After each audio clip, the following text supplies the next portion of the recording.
我们从事后可以看到更多证据，证明法尔星系并非一片随机的战场，而是一个由外界的黑暗力量准备或预定好的地方。这里既是陷阱，又是伏击区，是一片为了摧毁帝国之权军团的杀戮地。操纵亚空间活动，使舰队偏离航线，令其沉没并陷入困境，最后还要将这支精疲力尽的舰队带往宇宙中的一个角落，并把他们困在此地。这种事情在以前是完全无法想象的，但这并不会减弱这一切已经发生的事实。不过真相也可能是，进行连续防御机动和无情演习的活动是帝国之权军团的次要目标。自从得知荷鲁斯发动叛乱这一令人难以置信的事实后，帝国之权们心中便升起了固有的侵略性和无节制的愤怒。帝国之权军团认为荣誉高于一切，如今对那只能用鲜血抹去的荣誉而言，叛徒们的存在就是一种奇耻大辱。帝国之权军团将会从一个意想不到的地方得到捍卫荣誉的机会，而且比任何人意识到的都要令人震惊和突然。当豹鹰舰队遭到一次意想不到且致命的灵能攻击时，普罗克斯的谨慎最终被证明是正确的。痛苦的幻想和来自亚空间的非自然嚎叫声以扭曲的效果突然在战舰上传播开来。在当时的帝国之权军团看来，这件事本身就是一次袭击，但之后的调查探索和历史告诉我们，事实并非如此，因为这波亚空间奸笑另有用途。舰队后来发现，法尔星系的隐蔽处散落着数百台机器，每台都关押着一名昏迷的新语者。当机器被触发时，每一个灵能者都会遭到肢解，并被绑定到不明来源的灵能放大装置，并且保持着极其可怕的清醒状态。新语者们超负荷的意识会扫过虚空，在这些灵能者死亡之前搜寻信息，之后他们的死亡尖叫划破亚空间风暴，这声灵能嚎叫既是灯塔又是信息。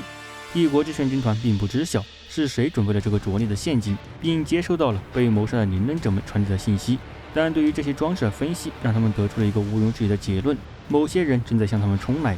事实上，现在看来，法尔星系很可能是一个早就准备好的陷阱。对于星系中生命的肃清，对于机械束缚灵能者的隐藏，外加平息亚空间风暴，以诱导豹鹰舰队进入法尔星系，这一切都表明帝国之权陷入的困境是早已计划好的。我们在此处引用导航尊者利西亚·霍尔丹作品中的内容。霍尔丹尊者写下了关于荷鲁斯大叛乱时期的亚空间中骚乱现象及其与叛徒行动间神秘关系的论文。这些著作从此被认为是解释此类问题的最权威的资料。帝国之权们等待着，准备迎接一场自己并不知道即将到来的战斗，而他们周边的亚空间则发出阵阵嘲笑。亚空间将一枚灾难的棋子移动到了合适的位置，来结束这盘游戏。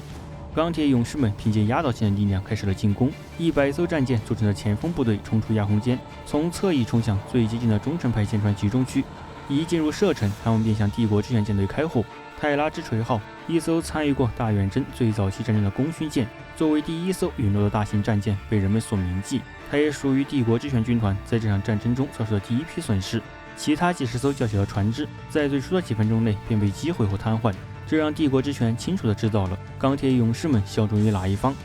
很快，越来越多的钢铁勇士战舰从亚空间中钻出，他们的引擎闪耀着离子火光。这支新进入现实宇宙的舰队极其庞大，他们紧密地排列着，散发出强大的能量，甚至周边的现实空间都被撕碎了。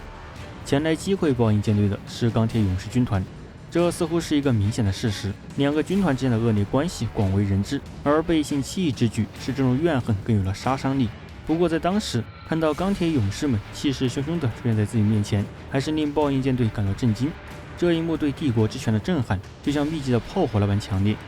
帝国之权军团被切断了所有通讯，他们对发生在伊斯特万5号上的大屠杀一无所知，也不知道被派去对抗荷鲁斯的军团中有4个已经背叛了帝国。对于豹鹰舰队中的帝国之权战士们而言，法尔星系之外的一切都是未知的深渊。在所有影响战争结果的因素中，这一关键要素比其他的都更为重要。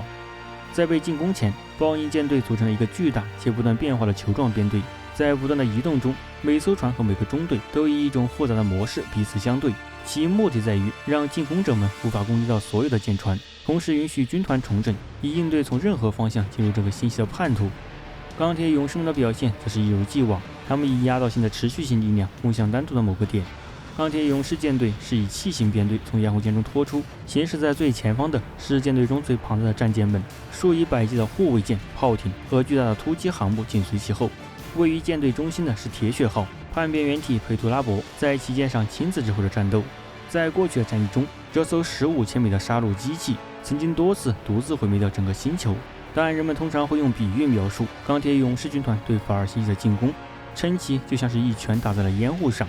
如果不是帝国之权军团进行了备战，这场战斗可能在最初的那一刻就已经失败了。帝国之权最初以惊慌和困惑来迎战这次突然且压倒性的进攻，结果仅仅是惨遭屠杀。事实上，在对抗如此势不可挡且完美有序的进攻力量时，指挥官哪怕是熟练使用自己正式学习演练过的海军防御战术，也是可能导致灾难的。不过进攻者也要为此付出更为高昂的代价。但这两种结果都未出现。就在战舰爆炸的火光照亮了虚空，垂死之人无声的惨叫在太空中回荡时，帝国之权军团开始以纪律性和事先的计划来应对袭击，这是进攻者们始料未及的。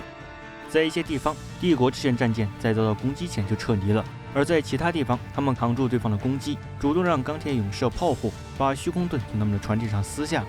虽然许多战舰看似是从凶猛袭来的钢铁怪物面前混乱无序地逃开，但这其实是普罗克斯的战略误导。不过，为了执行普罗克斯的战略，有数十艘帝国之权战舰被死敌们的炮火所摧毁。钢铁勇士舰队紧追不舍，但就在他们全力进攻的同时，帝国之权舰队开始从叛徒舰队的脆弱边缘进行反击。逃离的舰船和编队一离开敌军的开火范围，就会进行弧形转向，以高推力的机动性穿过船身。只有凭借着舰长的精湛技艺和辛苦习得的经验，舰船才能在这样的机动中幸存下来。船体上喷涂着黄色与金色涂装的帝国之权战舰，如同飞镖一般攻击着钢铁猛兽们的侧翼。他们袭击钢铁勇士舰队脆弱的边缘，选出那些缓慢和受损的战舰以进行摧毁。当从敌舰身边疾驰而过时，帝国之权战舰依靠猛烈的光矛射击或大量的鱼雷齐射来进攻敌舰，钢铁勇士的回应则是无情地向前推进。这场虚空战参战双方的损失开始急剧增加，红炮在冰冷的真空中齐射出雷霆般的炮击。现在战场上充斥着剧烈的火焰，飞速移动着的残骸以各种形式变化排列着。巨大的战舰们用光矛相互射击，炙热的光束在10米厚的装甲船体上凸显出熔融的红色伤口。鱼雷舱被射空，然后重新装弹，之后又以疯狂的速度再次发射，直到本应维持数小时战斗的弹仓，在短短几分钟内被消耗干净。随着战舰们彼此接近到极限射程，数以百计的跳帮队在挣扎着的战舰内部蔓延开来。在某些情况下，整整数艘舰船被跳帮筒架、锤击爪和虚空登舰桥锁在了一起。在狂暴的攻势中，这些旋转的舰船之间来回交战，而这往往导致他们相互毁灭。船舱巨大的航母巨舰向虚空火海中释放出成群的轰炸机、战斗机和进攻艇，但是置身于这样一场末日风暴般的战斗中，这些尘埃般微小的载具几乎没有生还的期望。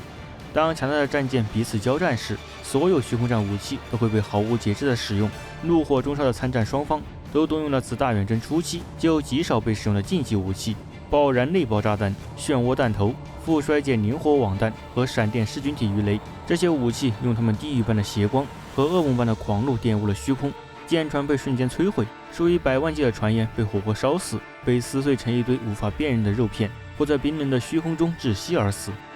人类帝国的武力用在了自己身上，而正是这种武力曾令帝国在大远征时期将银河系踩碎在自己脚下。虚空被战火所燃烧，阵亡的人数也在成倍增加。但是在帝国之权的损失增加的同时，钢铁勇士的死亡人数也在上升。在这一过程中，帝国之权的攻击方式也在不断变化，他们时而逼近对方，时而撤退躲避，一直坚持到最后，以一种不断变化且能控制住自己愤怒的方式发动旋风式的进攻。